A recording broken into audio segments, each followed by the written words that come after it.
آپ اس لفظ کو کافی اوپر تک لے کے جا سکتے ہیں۔ ڈونیشن میں زکوٰۃ بھی آتی ہے۔ زکوٰۃ دینے والوں کی کمی نہیں، لینے والوں میں ایمانداروں کی کمی ہے، ورنہ اس ملک میں مسلمانوں کی غریبی مٹ جائے گی، ختم ہو جائے گی غریبی۔ یہ جو ہماری غریبی ہے وہ ہماری حرکتوں کی وجہ سے ہے۔ معافی چاہتا ہوں، یہ جو ہماری غریبی ہے اس ملک میں، یہ غریبی ہماری بے ایمانی کی وجہ سے ہے۔ یہ غریبی ہماری جو ہے یہ شوقیہ ہے، ہماری فطرت کی خرابی کی وجہ سے ہماری غریبی ہے، ورنہ جس ملک میں 20 لاکھ کروڑ کی زکاتیں نکلتی ہوں، یس 20 lakhs، آپ کہیں گے میں کیا حساب پیش کر رہا ہوں؟ چلیے ٹھیک ہے، اس ملک میں مسلمان کتنے ہوں گے؟ 20 کروڑ ہے نا؟ 20 کروڑ میں زکات دینے والے مسلمان کتنے ہوں گے؟ 1 کروڑ۔ 1 کروڑ رکھ لیتا ہوں میں پورے ہندوستان میں، تو 1 کروڑ مسلمانوں کی زکات کی ایوریج کیا ہوگی؟ 1 لاکھ۔ یہ سب میں بہت منیمم میں جا رہا ہوں، 1 لاکھ انٹو کر لیجئے کتنا ہوا؟ آپ لوگ بہت پڑھے لکھے لوگ ہیں، کین ٹیل می ہاؤ مچ؟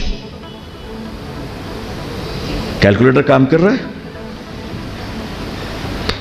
میں سیمنٹڈ گفتگو کر رہا ہوں، ہواؤں میں نہیں کھیل رہا ہوں۔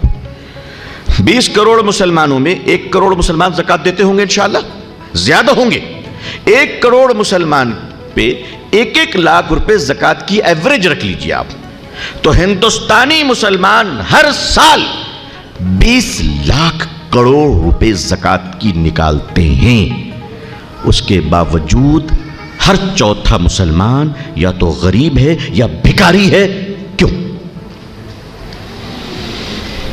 یہ غور کرنے والی بات ہے کہ نہیں ہے؟ ذرا اس پر غور کیجئے۔ 20 لاکھ کروڑ زکات نکلنے کے باوجود ایک غریب مسلمان اپنی بیٹی کی شادی کے لیے مسجد میں بھی کیوں مانگتا ہے؟ 20 لاکھ کروڑ زکات نکلنے کے باوجود ایک غریب مریض انسان مسجد میں اپنے علاج کے لیے بھی کیوں مانگتا ہے؟ اس کا مطلب یہ ہوا پیسوں کی کمی نہیں ہے، ایمانداری کی کمی ہے۔ کیوں ہم کہتے اللہ نے ہمیں اتنی دولت دی ہے کہ اگر اس پیسے کا صحیح استعمال کیا جائے انشاءاللہ تو 5 سالوں میں مسلمانوں کی غریبی ختم۔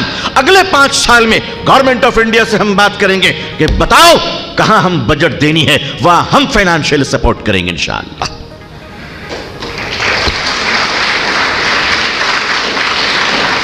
اب آپ بتائیے کہ ہم لینے والی قوم ہوں گے یا دینے والی قوم ہوں گے؟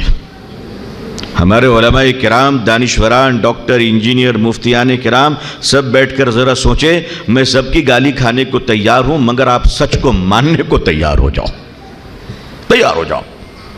حضرت عمر بن عبدالعزیز رحمۃ اللہ علیہ کے زمانے میں زکوٰۃ کی رقم آتی ہے، دولت آتی ہے، بے پناہ جو بھی شکل میں ہو۔ فرمایا کہ حضور یہ زکوٰۃ کی رقم ہے۔ آپ نے فرمایا اسلامی حکومت کے غربا میں تقسیم کر دیا جائے۔ سنیے غور سے، تقسیم کر دیا جائے۔ بیت المال کے ذمہ داروں نے کہا حضور اللہ کا شکر ہے کہ اسلامی بیت المال میں اب کوئی مسلمان غریب باقی نہیں رہا۔ کہا اچھا تو ایک کام کیجئے، قرض داروں میں تقسیم کر دیا جائے، جن کے قرض ہے وہ قرض ادا ہو جائیں۔ ادا کر دیے گئے۔ پھر لوگ واپس آئے کہ حضور قرض داروں کے قرض ادا کر دیے گئے، مال پھر بھی بچ گیا ہے۔ آپ نے فرمایا تعلیم کے میدان میں کام کرنے والوں پہ تقسیم کر دیا جائے۔ بیت المال کے ذمہ داروں نے فرمایا کہ ضرورت کے تحت وہ بھی تقسیم کر دیا گیا ہے، مال پھر بھی بچ گیا۔ آپ نے فرمایا کہ ہمارے ملک میں جو نان مسلمز ہیں ان کی ضرورتوں کو پوری کر دی جائے۔ بیت المال کے افسران نے یہ بتایا کہ ہمارے ملک میں سارے نان مسلم کی ضرورتوں کو پوری کر دی گئی ہے، مال پھر بھی بچ گیا۔